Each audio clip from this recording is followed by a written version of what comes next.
Good evening and welcome to the ZBA meeting. Tonight is Wednesday, October 22nd, 2025 at 7 p.m. and I would like to call the meeting to order. We'll begin with the Pledge of Allegiance.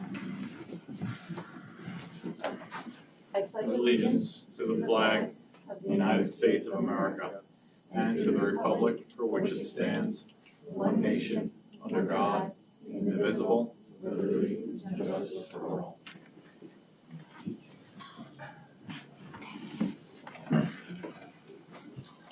We do have a quorum. We do have Mr. Boomer and Mr. Collins absent this evening, just for the record. Everyone has a copy of the minutes from our last meeting on October 6th. They were emailed to you, and you also have a copy in your folder. Does anyone have any questions about those minutes?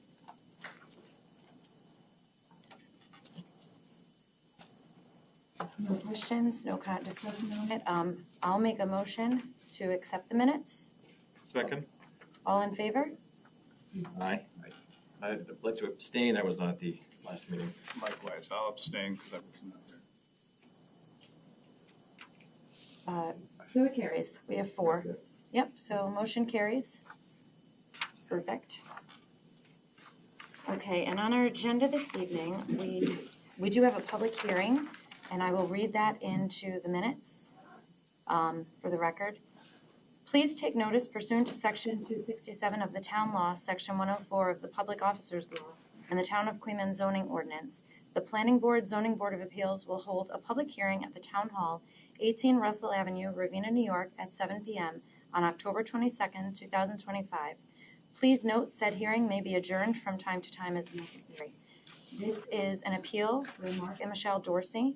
It is an appeal for the denied application for a change of occupancy on the property owned by Mark and Michelle Dorsey. The property is located at 880 Bridge Street, tax map number 131-4-12.1. So I would like to make a motion to the public hearing. Second. All in favor? Aye. Motion carries. Then you have one. I have Mr. Terrell is recusing himself on that.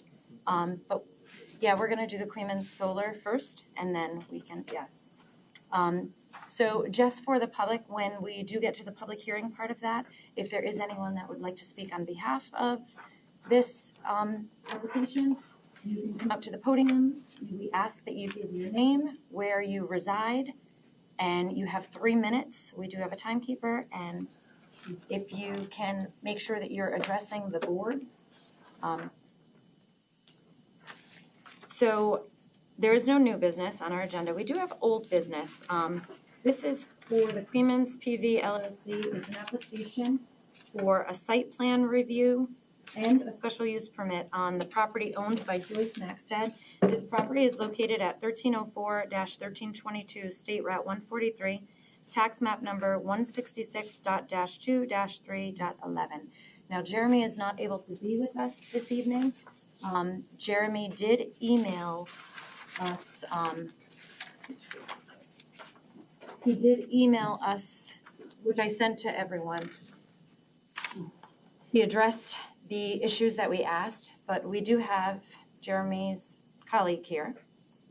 Nice to meet you all. Can you state your full name for the record? Sure, my name is Robert Bayrillo, here on behalf of Rick Development and Queens PV LLC. And you're just going to go through this with us and walk us through? Yeah, absolutely. I'd be happy to do that. Kind of run through the overall comment letter and some amendments that we've made based on comments received at the previous planning board meeting. Feel free at any point if there are questions to just let me know, and we can dive further into that. But I can give a high-level overview of the materials that were provided. Okay. Jason, do you have a copy of what was emailed from them? October 15th? Correct. If you don't mind, did anyone else print that off? I did make an extra copy. I can share it with Mr. Nolan, and I do have one copy I can send this way if you guys want to somewhat follow along. And then I can just work with Mr. Nolan. Thank you.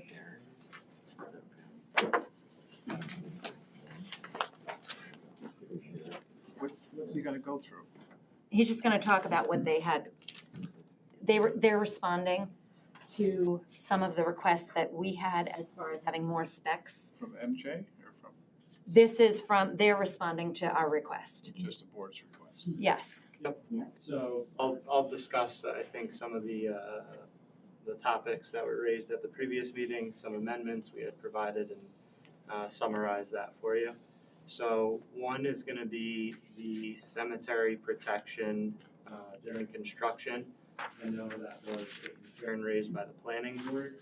We have modified the civil plan and resubmitted that to address those comments and adequately provide a buffer, along with a clear annotation for construction fencing, in adherence to the SHPO requirements. The plan sheets that will show this are C201 and C301. That surrounds the cemetery. The revision has resulted in a extremely minor adjustment to the proposed fence line. That is also highlighted on those sheets in a rev cloud. The fence line has actually shifted in a little bit closer to the array area, so our overall footprint's slightly smaller. Very minor detail. I just wanted to flag that if you're reviewing these, you may see a rev cloud around that fence line. And yeah, the plans and within this letter, specifically the sheets in there will reflect these new adjustments in the call out. Are there any questions before I move to the next piece? What are the questions in reference to that? Okay, thank you.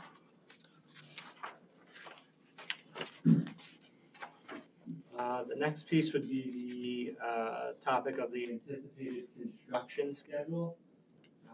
We obviously are fully committed to addressing all reasonable concerns and requests that are raised by the planning board.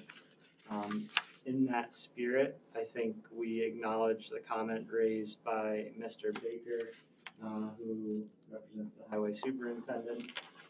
During the public hearing, there was a comment about the impacts to potential services on Sundays at the Trinity United Methodist Church, located directly across the street. We have reviewed the church's schedule and confirmed that the services are held every Sunday with communion on the first Sunday of each month. Taking this into consideration, the applicant is willing to accommodate this request and proposes as a condition of approval that no construction-related activities will occur on Sundays.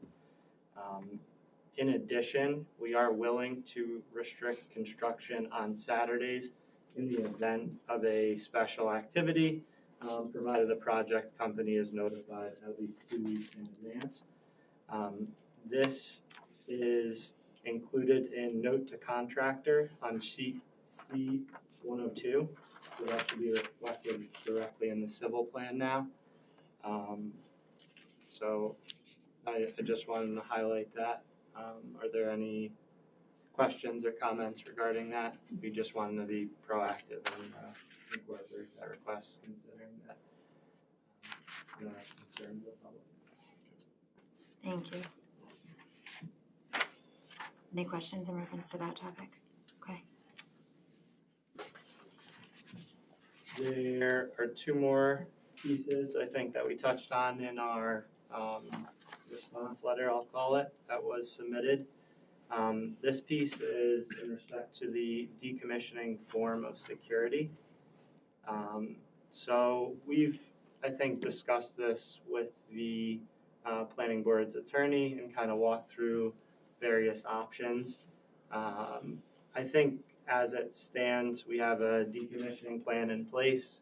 The plan and the estimate, I believe, are in good standing right now, with a 35-year life cycle, 2% escalation rate associated with that.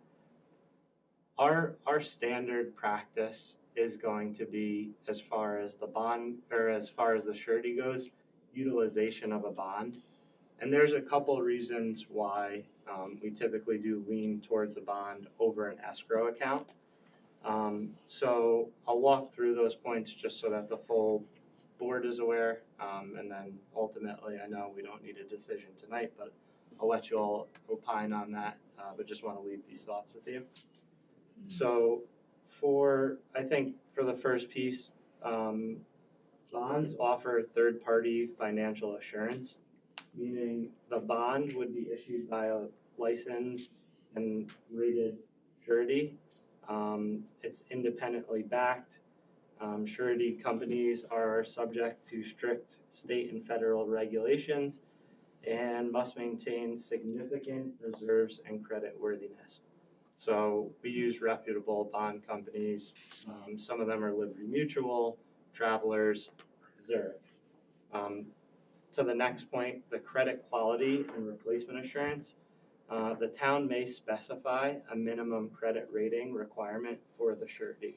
So if you have concerns around the reputability, we can work solely with assurance companies that have that credit rating that you'd like. We obviously want to make sure in the extremely unlikely event that the company defaults, then the project is not operational, you all have access to funds to decommission the project. I would say both, again, extremely unlikely. We have not experienced that, obviously, while I'm here with you today. And the material on site has a significant amount of value, even halfway through or end of life. So we would have a vested interest in removing that ourselves. But in the event that we couldn't or we're unable to, we want to make sure that you guys do have that funding available. One other item I would say is liquidity preservation. Utilizing a bond does allow us as the applicant, Quinn PV LLC, to preserve capital for construction, maintenance, and community obligations rather than immobilizing funds for an escrow account. Just to be fully transparent, right? This is also within our interest. I don't want to say it's just within the planning board's interest. I would say it's mutually beneficial. That definitely does free up capital for us. That doesn't result, I would say, in any less of an ability for the planning board to have access to that funding if it is bond opposed to escrow. As far as the form of bond, right? So decommissioning bonds, it's pretty much the industry standard.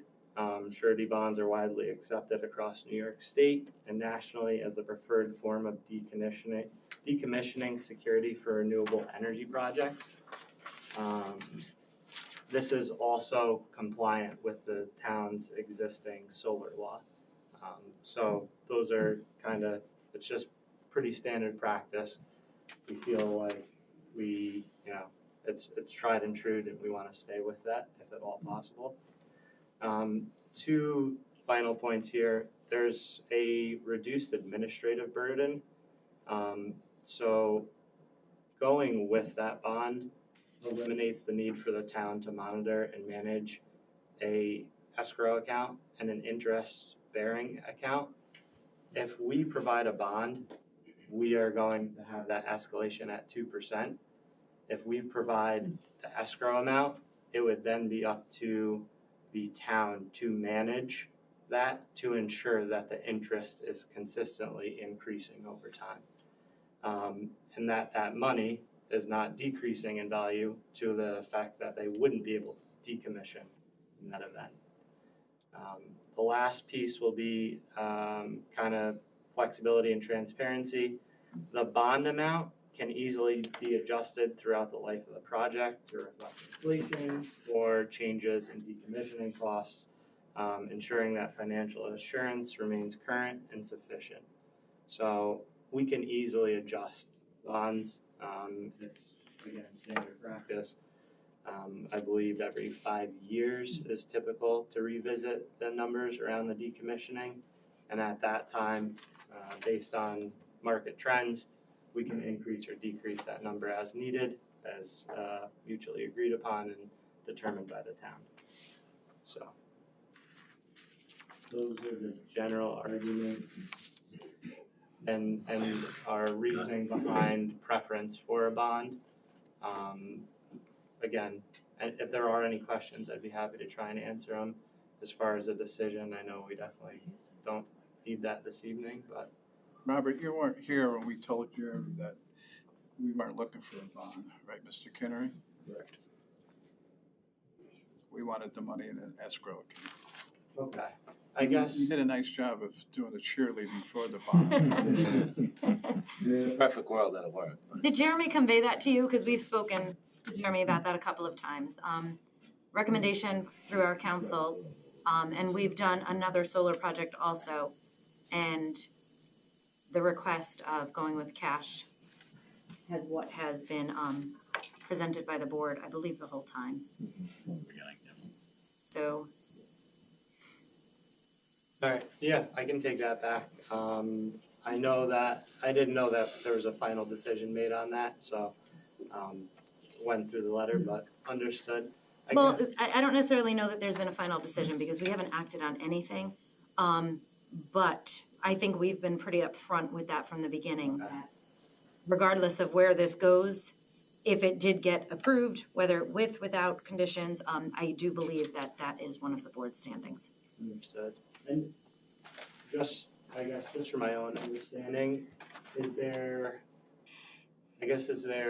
seems to be a strong preference, but is there like a reasoning as to why the escrow account is preferred over a bond? Kinnery? Council. Well, I mean, one of the things the board has considered is the fact that the board's counsel's old enough to say that I've actually had a surety in my career go bankrupt. I also unfortunately had an experience, not with me personally, but another lawyer, that used both a surety and a third party to purportedly hold cash. And admittedly, it was a criminal act, but the bond that was provided was fraudulent.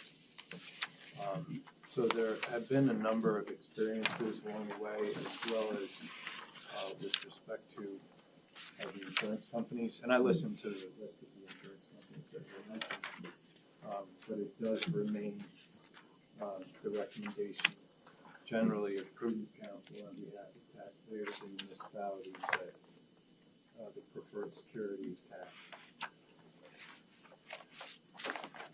Thank you. Any other questions in reference to that? Just one other item. I think from the applicant's perspective, it should at least be raised because it was raised by the county planning board. And I would distinguish that by saying not by this board. But you'll note that in the county planning board's response, it indicated that the recommendation was to modify local approval to include, and then it gave 3 items, one of which this board has considered on other projects, and I just thought it should be addressed to satisfy the county here. And that is, in this one, the town should consider options to control runoff from solar array that run downhill toward Anafloyd Creek and State Route 143. Now, I don't know if that's properly placed or misplaced, but I would remind the board that you have heard some past discussions from the town designated engineer on this subject on the other project, because some of the members had a concern about the runoff. And if I remember correctly, and I think this is for the board to consider, I think that the town designated engineer's position on that was the rain is the rain. And so it's the same quantity of rain. And I think the town designated engineer's general position was that the arrays do not in and of themselves increase runoff. But I do think that that should be resolved for this to satisfy that 0.3 from the 3 points from the county planning board. And I will say the design right now is compliant with New York State standards. We do have a SWIP that's been submitted, and we've provided additional information and specs on dust control, debris control, required inspection criteria for pre-construction and during construction, and general construction impact controls and stormwater management practices. These have been pulled together and also highlighted on the site preparation.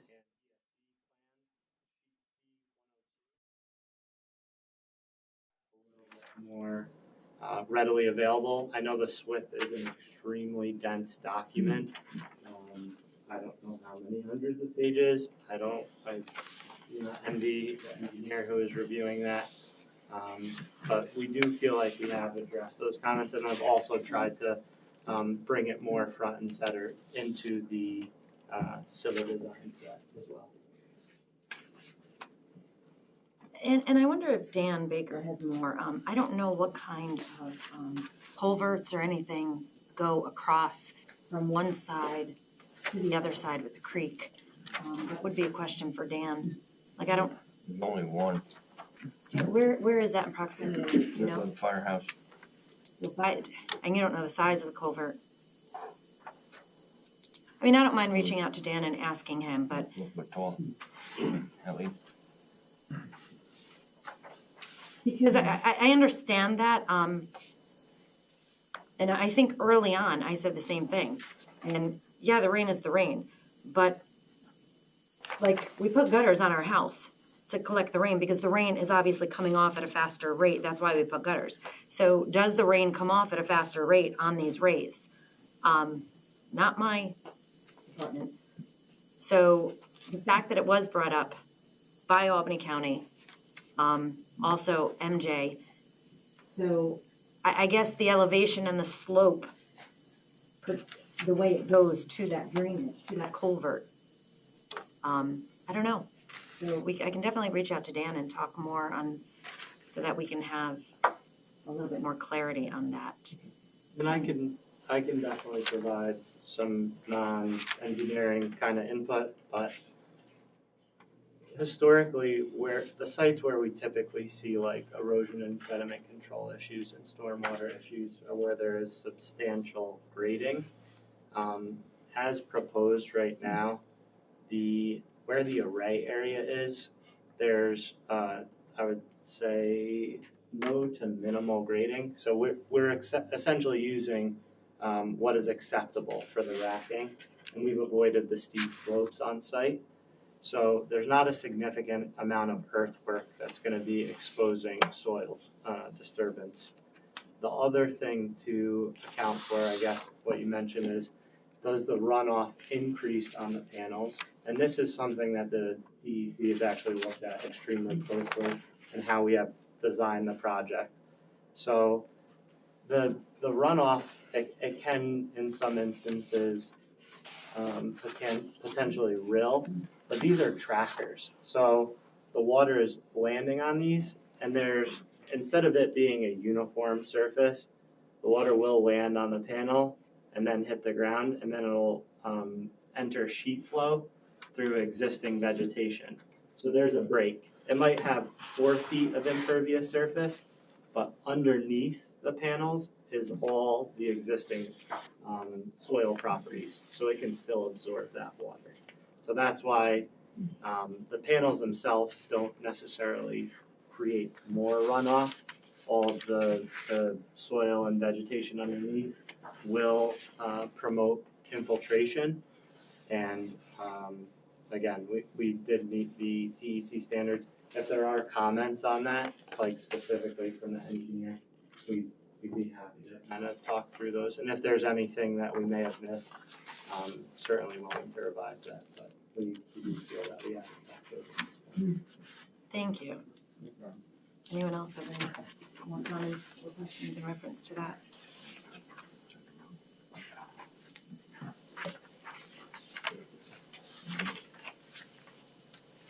And then if there's no questions, I think the last piece here, flipping through, is in respect to the water line appropriation agreement with Albany County Water Department. I know that is outstanding. As far as updates right now for the board, we do have an agreed draft in place. We're in consistent communication with the attorney representing the Albany County Water Board. we are working on specifics to ensure that we have certainty and coverage over the life of the project, which they have agreed to. They understand that's a requirement for us, and we're just kind of going back and forth on the exact method to get it in place. But we have confirmed our ability to secure the agreement and have received the official approval to do that. I think the only remaining steps include kind of like working through those fine details and formally executing the agreement. So at this stage, we feel like we definitely understand the concerns from the planning board, but we also don't want to delay final actions on the application, and would consider if we could make this a condition of approval. We also are vested ourselves. We wouldn't be able to begin construction or even secure financing without this agreement in place. There is no world in which, even if you didn't make it a condition, we could proceed without that.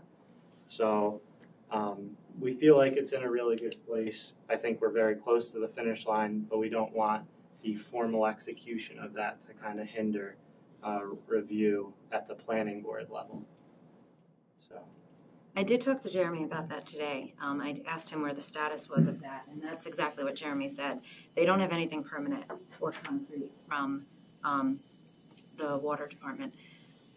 And I did reach out to council also to see if we did approve this, if members did vote to approve, could that be a condition so that they won't get the permit without it? So, and that's sort of out of our control. I mean, if they can't get it, they can't get it. And I also think that was, you were on the board for the last one, and that was their holdup.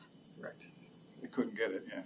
So, Yeah, we do have approval from the Albany County Water Department, and we have a draft agreement, and I think we're in alignment as far as we need this to cover the life of the project. They're not digging their heels in. I would probably tell you something different, or I wouldn't speak to that if they were. Robert, you should be a politician. I wouldn't lie to you. I would just probably avoid and say, things are going.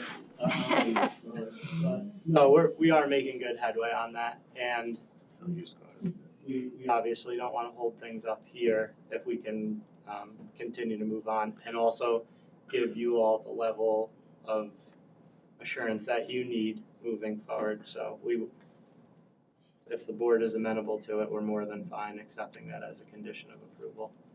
were you on the board also? So that got approved with that as a condition, and they never got it? Correct. Okay. Can you elaborate on what this official approval consists of? I have not been involved in the direct negotiations, but I believe the Albany County Water Department has presented the agreement to their council. The council, I want to say, has provided email approval on the methodology. As far as the terms, I think that's just the final piece. What Jeremy had, Robert, was a generic license agreement. It was just something that he had printed off the internet. There was nothing in it with any details whatsoever. And we do have the draft language from the department that we could submit. Again, it's not executed, but if that provides some level of comfort, I think have we that. can able to submit that. I believe that was sent to us, Okay. the draft, yeah.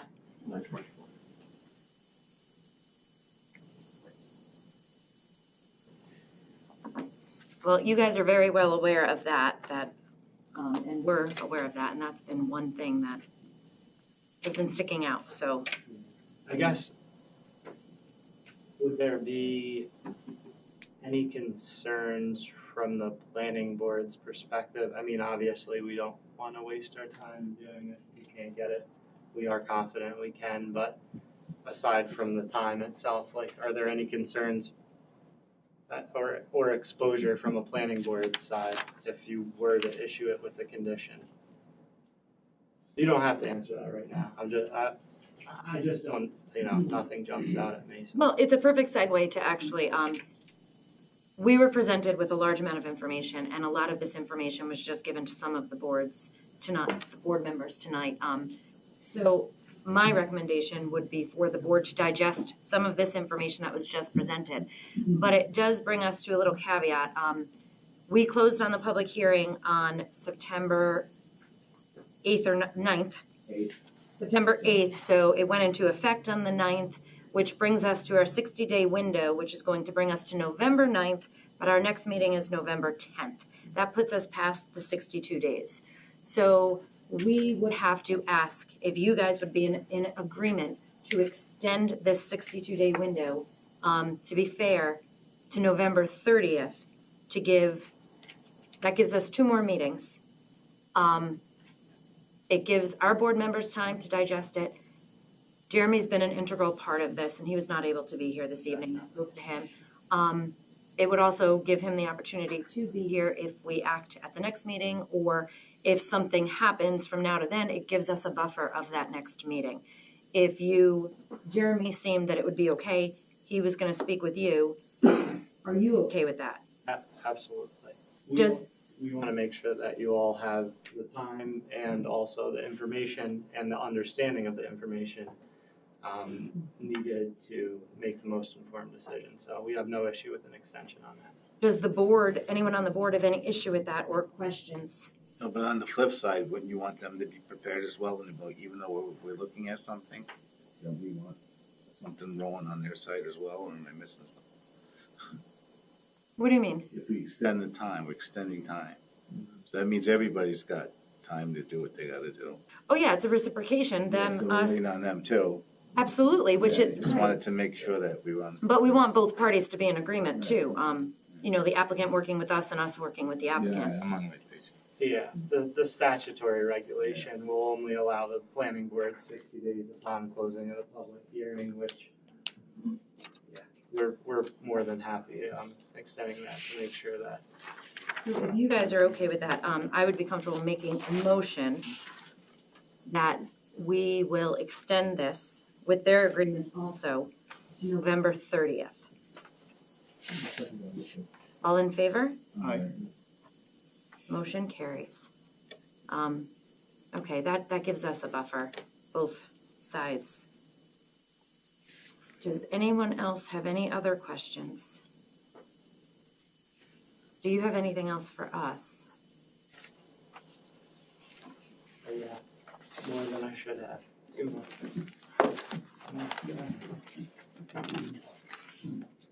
Thank you all. I truly appreciate the time. Thank you for driving up, taking the time, and we'll see you at the next meeting.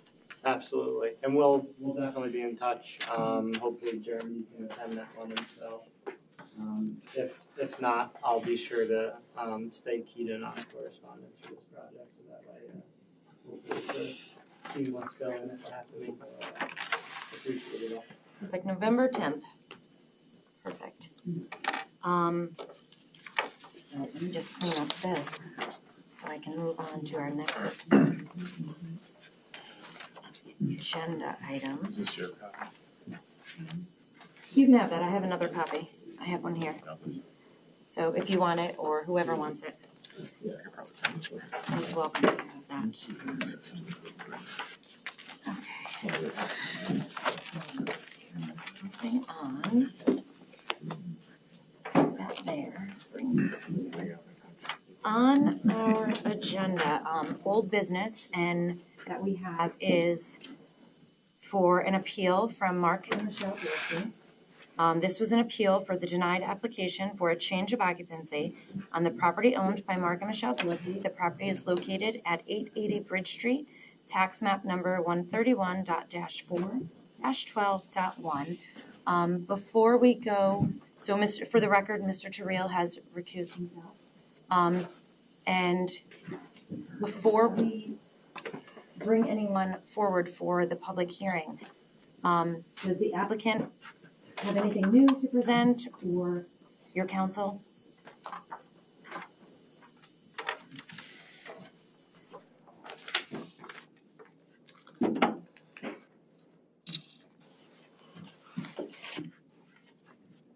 Great, thank you. My name again is Scott Olson. I was here about a month ago, I think in September, so when I gave a presentation. I would just like to hopefully briefly summarize where we are on this, just to make sure we're all kind of on the same page. I represent Mark and Michelle Dorsey, and we are appealing the building permit denial. On it was listed change of occupancy, also for remodeling. So I just want to clarify, it wasn't just for change of use, and I think we addressed that. My clients probably inadvertently put the change of use, probably shouldn't have, but it's there. But we've tried to explain the different uses that we're proposing. And the argument is essentially that, in my opinion, the Freeman zoning law is, well, it's outdated, we know that. The town board recently said, yeah, we know it's outdated. And when it comes to farming and residential facilities and riding academies, I would argue that it's not only outdated, it's ambiguous. And that's my main legal argument. And the reason it's ambiguous is, if I ask Madam Chairwoman, what is a residential facility? And I'm rhetorical. You may have an answer. And I can ask Mr. Nolan, but what is a residential facility? You may have two different answers. Zoning, it's well known that zoning, while it's certainly permissible to control certain land uses within a municipality, it is antithetical to one's common law use to own, use, and occupy property. So if zoning is going to be effectively applied, it has to be fair, reasonable, and unambiguous. And there's a lot of case law on this, and I've cited it in my September 8th letter. I'm arguing that because your zoning law does not define a farm, or a residential facility, or a riding academy, there's no certainty as to what one person can say is one thing, another person can say it's another thing. In situations like that, the law is also pretty clear. If it's ambiguous, it absolutely has to be read in favor of the property owner. Because, going back to what I said earlier, zoning is in and of itself antithetical to one's common law right to use and occupy property. So if it's ambiguous, it's kind of like tie goes to the runner if you're a baseball fan. You know, you have to give you have to rule in favor of the property owner. And that's my argument. With no defined terms in your zoning. It's your argument or your interpretation? What's my argument? I mean, like I said, I can ask you, and the other part of the law too, again, and I would encourage you to review the case law and the legal arguments, because they're pretty sound arguments. I'm not making anything up here. In cases where you don't have definitions, the law again says basically you have to interpret it in its ordinary and common use as it's currently applied today. So in other words, I don't know when farming was introduced into your zoning law. Maybe it was the 1960 original zoning. At that time, farming was a lot different than what it is today. And that's why I incorporated into my argument, for your assistance, look at these other sources that talk about farming, the ag tourism. As I stated, 2,100 farms in 2024 vanished from New York. You know, it's an epidemic in the country. So the state of New York has a policy that says we want to encourage farms, because if they're not diversified, they're going to go the way of the dodo. Oh, I think the dodo may be making its way back. I don't know. And so I'm saying to you, that is a common interpretation of what farming is. It's more than just putting a seed in the ground, hoping it rains enough, or watering it and then harvesting it. I've also explained that the agritourism part of it, that's actually in your comprehensive plan. And it's also in your 2007 strategic economic development plan. In fact, there are several sections in that talk specifically about this is what the town should be doing. I won't read all of them, but it comes from Goal 4 under Build Tourism. And 4.3.4, promote agritourism by supporting existing resources and encouraging new ones. So So can you tell me what agriculture has to do with a wedding? Or a venue? a farm, well, With the cows or horses or pigs I have think to you do can- with that? so you can easily argue that, and if you look around your community, the farms are diversifying. In fact, I know Do my we have any daughter, farms that have venues and are up to code and according to law? Absolutely. We do? I'm sorry, I can tell you that, oh, your town? My town, yeah. So I think it's important too, though, to note that we're not here for an appeal for agritourism. This appeal is for a change of occupancy. It was not withdrawn, so that's what we're going with. And I get what you're saying. I totally understand that, respect that. But facts are facts, and what we're being presented with was what was presented to us. And everyone that's sitting here, we're just gathering information based off of the facts that were presented to us. And the facts that were presented to us was a schematic for a banquet hall. I think I speak on behalf of all the board members here, we've all sat here and listened to this agritourism. That is not the presentation no one here, I think, is arguing that. And I don't think that anyone here, that's not what the application was for. What application?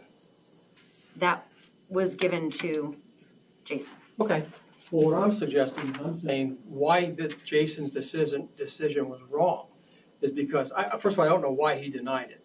There's no explanation on the decision that I had, at least that I have, so that we don't know why it was denied. Number one, because it just said denied and a date. Didn't say denied for, this reason or that reason. Unless I'm wrong, and if I'm wrong, then I only have a copy of what I got from the town. Yes, sir. So, You are. and, what's that? Yes, sir, you are. Okay. Yes.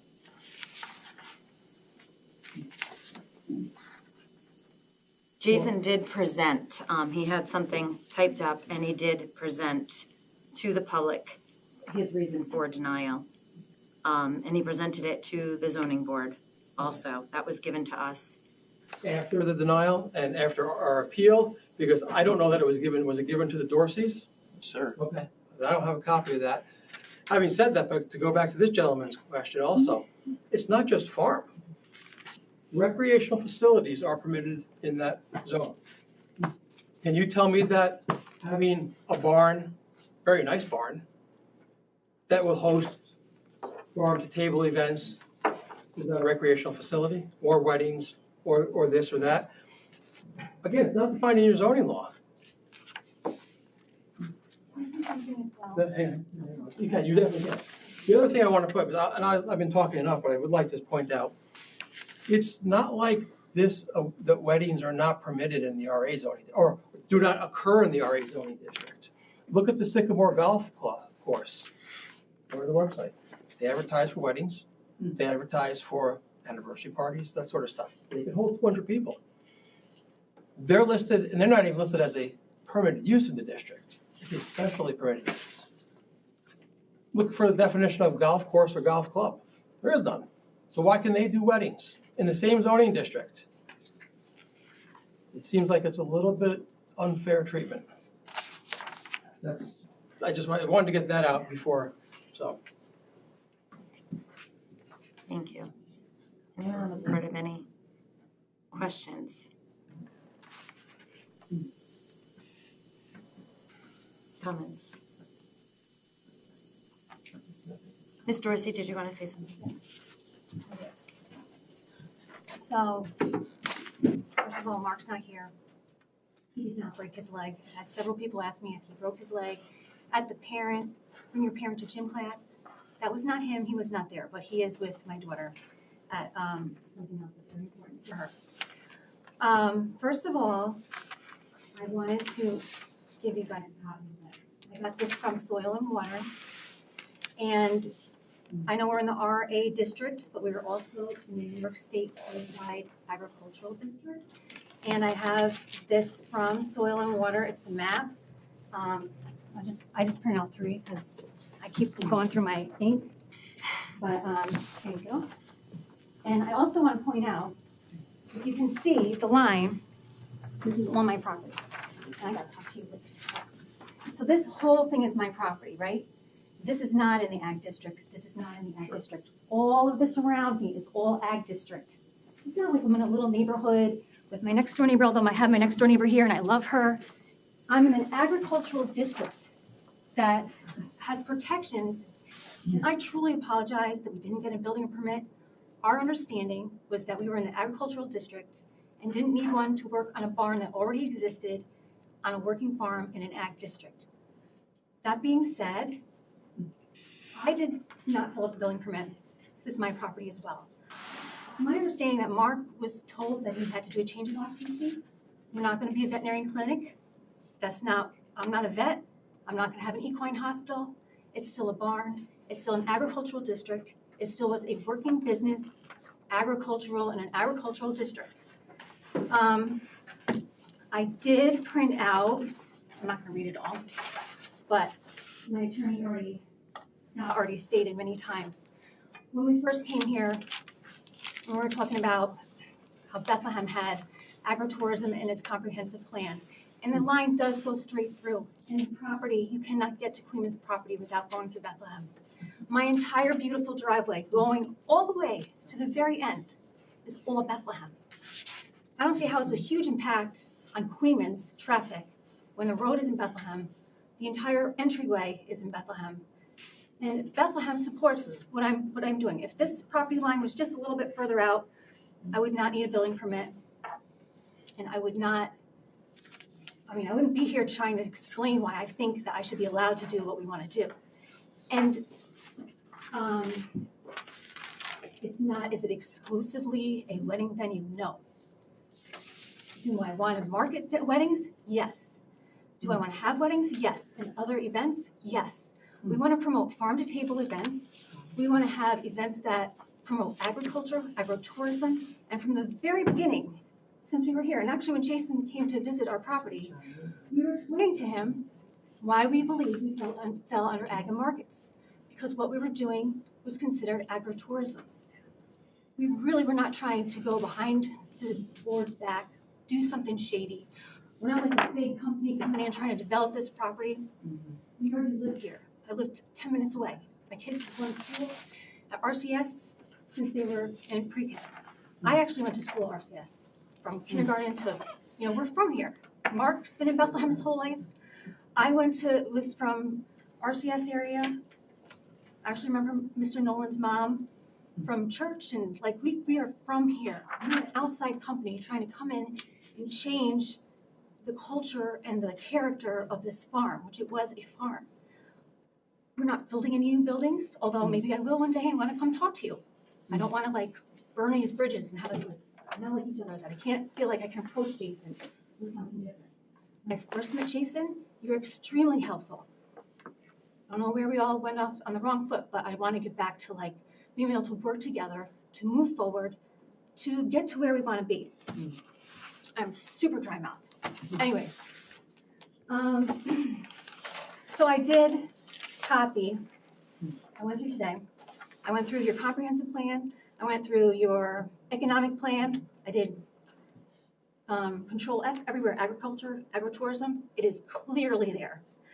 I challenge you to go read it because it's there. And what we want to do falls under a permitted use. Where else would you have an agritourism event? In the ag district. That's where we are.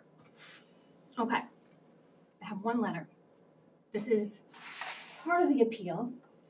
And from my neighbors who are not, they own property. We talked about the Stantons. They gave me a letter in support. They could not be here, but I'll give you all a copy of it. It says, regarding support for the Dorsey family, 1841 Circle M Ranch event space. To the members of the Planning and Zoning Board of Appeals, we are writing to express our full support for our neighbors, the Dorsey family, in their future plans to develop agritourism event space at 1841 Circle M Ranch. As fellow farmers and business owners within the New York State Certified Agricultural District, we understand the importance of diversifying revenue streams to sustain and protect agricultural operations for long term. In our view, the proposed use of their property for farm-to-table gatherings, agricultural events, and weddings will not have any negative impact on our property. On the contrary, we believe it represents a wonderful and creative opportunity to showcase the beauty and the value of farming in our community while supporting the local economy. As participants in the New York State Agricultural District Program, we also recognize the protections afforded by the Right to Farm Act, which encourages and safeguards agricultural enterprises and related activities such as agritourism. The proposed event space clearly aligns with the intent of those laws and reflects the spirit of responsible community. I knew I had my glasses for a reason. Community-centered agricultural development.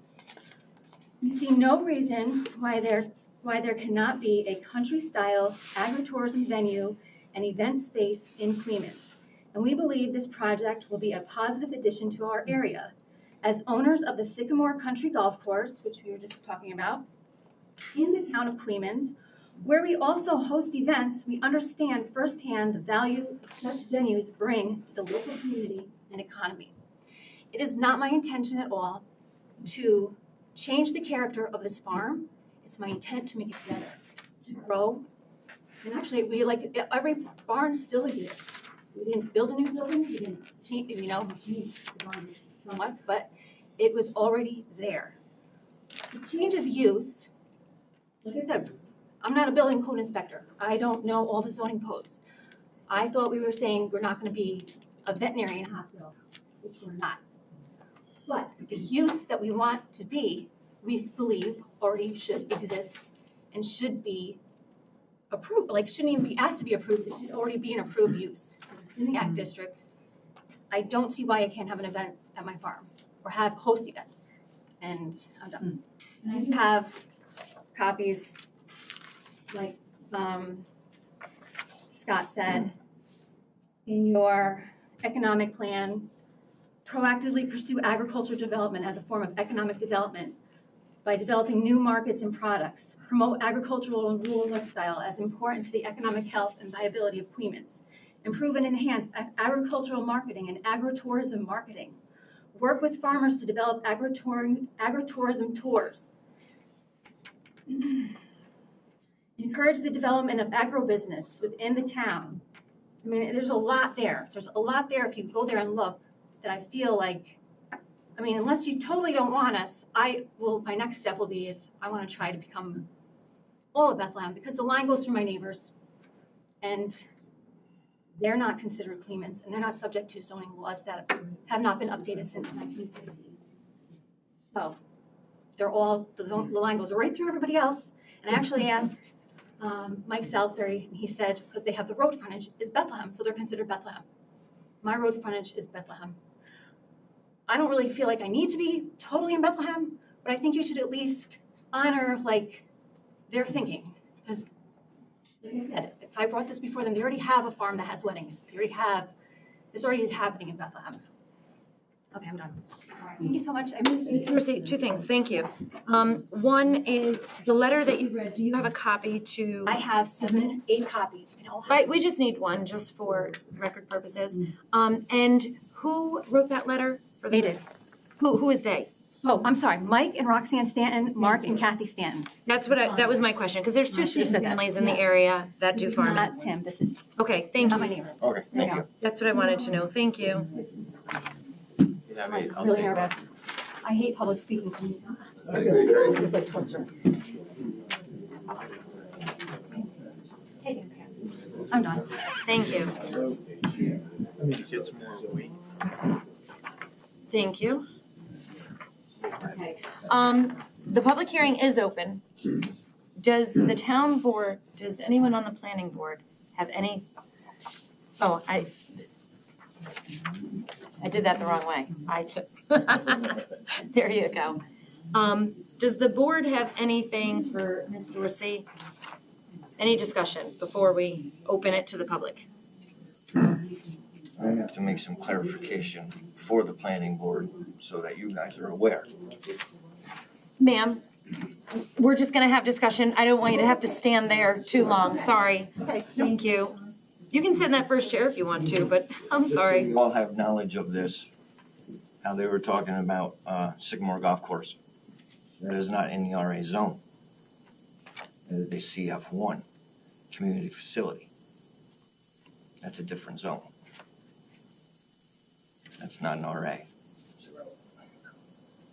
So it's not apples with apples. Correct. Right. Community Presented, facilities. That is, it's presented. It's that is not- community facilities, not RA.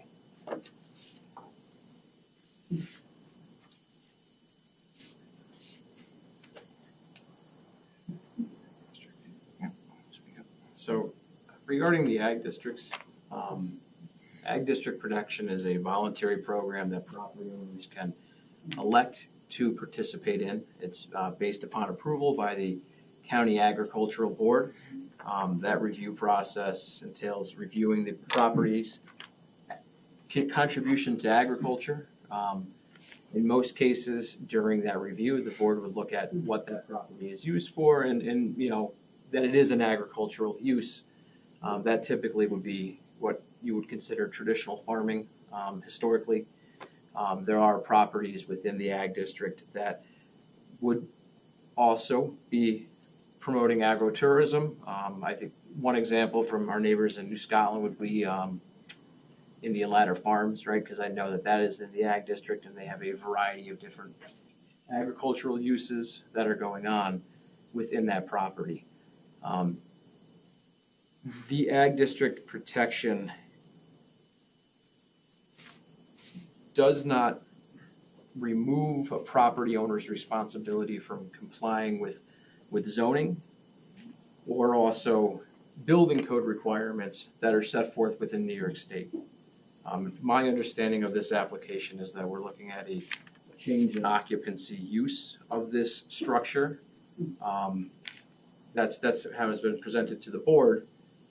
And, you know, that is a building code issue, not necessarily a agricultural district concern, right? We're looking at using a structure that was historically a barn for an equine facility and having people occupy that space. So, Well, people were there, they had offices and they had people, they had. and right, And I actually have a letter from the previous okay, owner. but my point is that there is still requirements for the occupancy of buildings that are required to be met for any of these buildings, right? For any use, right, of these buildings. And that is a building code specific requirement. That's not part of the ag district protections that are afforded to properties that choose to enter into the ag district. And there would be a difference in occupancy from, say, 30 or 40 people to 300 people. Well, I would So- defer to the code enforcement officer for the opinions on Right. that, but there is a difference between a barn that is used to house cattle or horses or sheep or maple syrup versus one that would be used for public events and gatherings, which is, if I understand the application, that was what the intent is of this facility. That's part of it. So I guess the reality is they could revise, create new plans, they could change their mind and say, well, we're not gonna do this now. And we're a barn, it's a barn. We're just gonna make the highest end barn possible. They don't need any approval from building permit for that because that is exempt, right? No, sir, it is not. It is an alteration.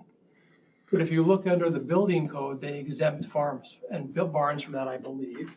I looked that up. So they could technically do that. They don't want to do it that way. They just want to be as transparent as possible. But I think if the ultimate intent is to host events in the space, you can have a high-end barn, but if you can't host people in there because it doesn't Yes, meet people for requirements, barns. then you wouldn't be able to have events there. You know, Why can't you revise the property?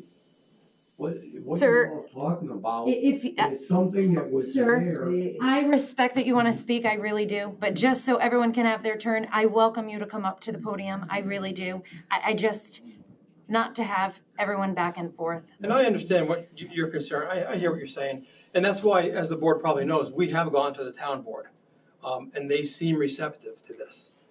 They acknowledge that their code, in fact, they're looking at revamping the whole code, but before they do that, they certainly seem receptive to to providing definitions for farm and recreational facility. Because again, I would argue that, I hear what you're saying, but I still think we fit within those definitions. Thank you. Thank you. That's why we're here, right? Yeah. I hear you. Thank you. Anyone else on this piece? Okay, we can have the public hearing. Thank you. Just reminders, you do have a 3-minute time limit. If you can state your name and your address for the record. Thank you. Good evening. My name is Donna Crisafulli. I live at 894 Bridge Street. My property on the west side adjoins Mark and Michelle. First off, Are you in the town of Queens? I'm in the town of Bethlehem. Are you in the town of Bethlehem? Yes. And we have 2.5 acres. I first was asked, the former owner of the equine clinic at Oakencroft, which is the property that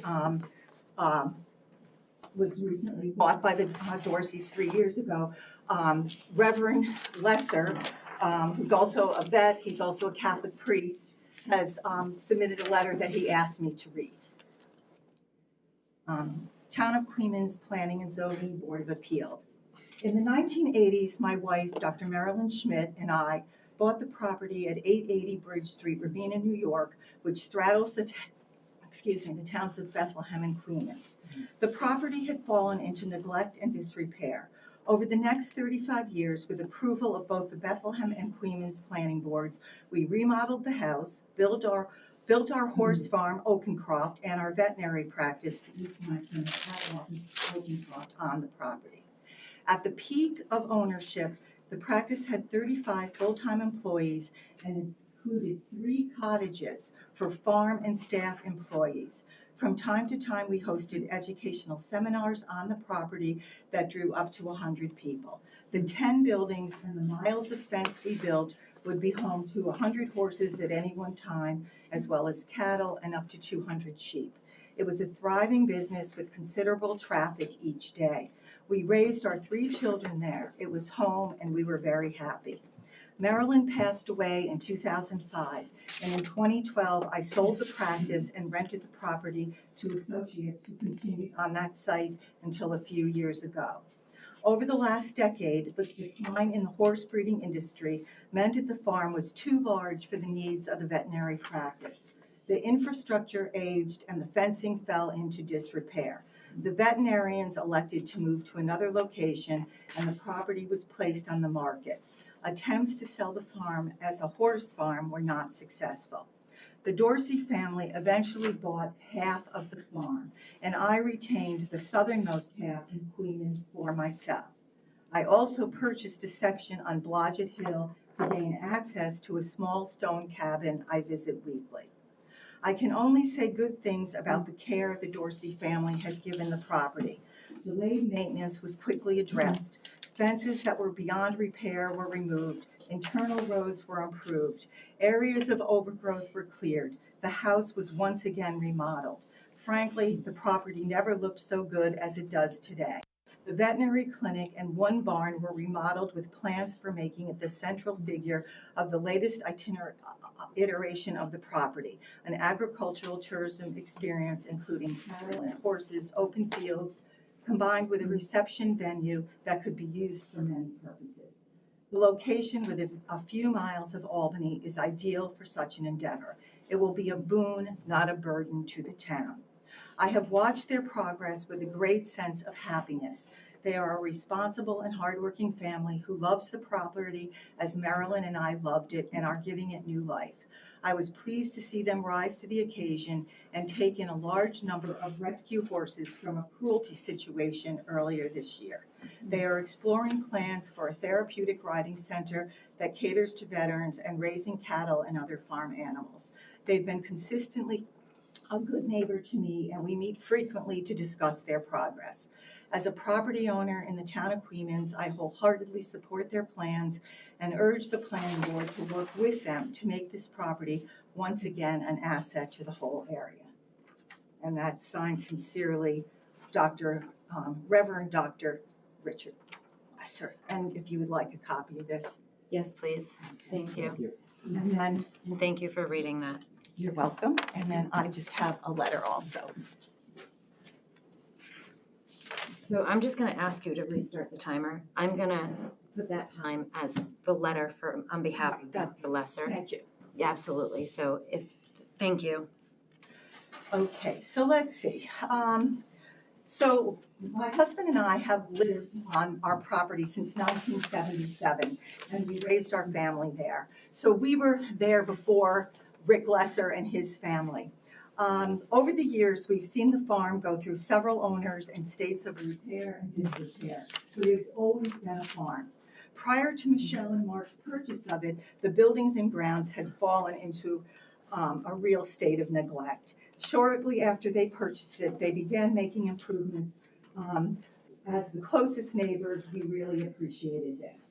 They are bringing the farm to life again with chickens, horses, cows, dogs, and their children, who are delightful. Michelle and Mark have shared their vision to be a designated agricultural tourism farm with us. They hope to create a farm that is accessible to the public by being, among other things, a venue for various types of activities, both educational and social, all farm-based, that potentially provide opportunities to see and engage with farm animals, help veterans with PTSD, offer classes, provide meeting space and space for social gatherings. We wholeheartedly support their efforts and hope the town of Phoenix will share in their vision. Thank you.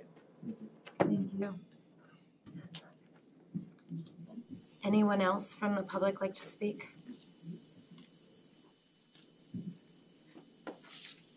Okay. Does the board have any further discussion? Just to make you aware, and I think you are aware of it, Albany County Planning Board was supposed to meet today. They put this on, they had to reschedule their meeting until tomorrow. So we don't have any information from Albany County Planning Board, and we did put the request in. So, yes. I just want to reiterate my prior statement that referral to the county is not required under GML section 239M3, Roman numeral 1 through 6. If you can provide with, with proof otherwise, I'd be happy to listen. So at the last meeting, I read this, and I'll read it again. New York State law requires that an application to a zoning board for an interpretation be referred to the county planning board if the application involves property within 500 feet of a municipal boundary. This property is in both Bethlehem and Queens, so we have two townships. New York State law requires that proposed zoning actions, including other authorizations, which a referring body may issue under the provisions of any zoning ordinance or local law, must be referred to the county planning board. Now, I also think it would be unfair to the applicant if we as a board did not send it to get their recommendation. This is both beneficial for them and for us. It protects us, and it also can give the applicant good information also. And we sent it. At this point, Okay. Just wanted to reiterate my objection because then you said you referred to an interpretation that you read. This is not really an interpretation, as you indicated. You also, the second reason, said that for other reasons that are so stated in local law or zoning. I don't think it's stated in local law or zoning that this should be referred. It's been done. Just wanted to preserve I think that's New York State law. What? That this go to zoning. So New York State law requires that proposed zoning actions, including other authorizations, which a referring body may issue under the provisions of any zoning ordinance. Under the provisions of any zoning. So does your zoning ordinance have a provision that requires this type of appeal to go to the county? My answer is no. If you think otherwise, I'm gonna. But it's been sent over. My counsel. So I just want to reserve my right. Absolutely. I mean, it's really moot. It's gone. We sent it. County Planning Board's going to refer it or review it, as I understand it, tomorrow. Correct. But the state statute controls. And the state statute does not relate back to the local code. It says other authorizations. And I think it's a unique piece of property in the fact that it is in two townships. We're not just dealing with Queens. This also is. So they're going to give us their recommendations, and we wait until we get it back and see what they have to say. Unfortunately, we lose another month because of that, so. Well, That's why I'm making the argument that I think. I understand that and I respect that. It's the process. Yeah. Thank you. We've also found that the cases, when you read what state law's evolution is, that it's a disservice to an applicant to act on an application without having county planning board review in instances where it's later determined that it's required. An approval for an applicant is, as a matter of law, void. So any approval that this board granted for this applicant would be void. Thank you. Only if it was required to be referred.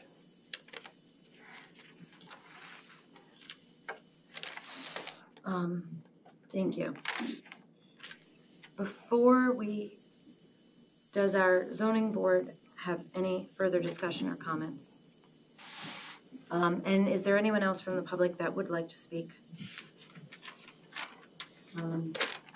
Is the board okay if we close the public hearing?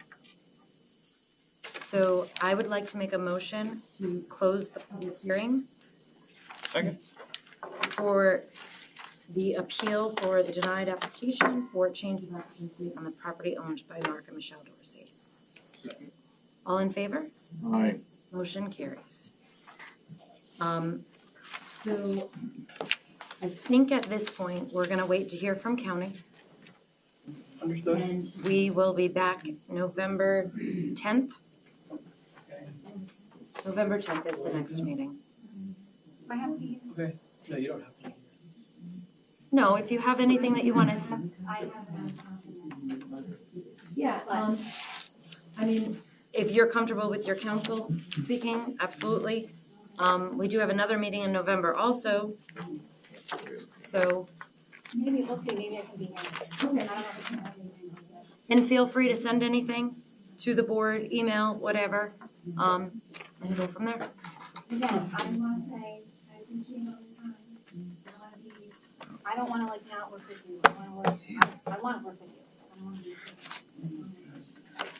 And, I mean, it's a stressful situation, and, you know, like, I apologize if either my husband or I can brought things across too aggressively, which that's not usually my nature, but, you know, we're here and.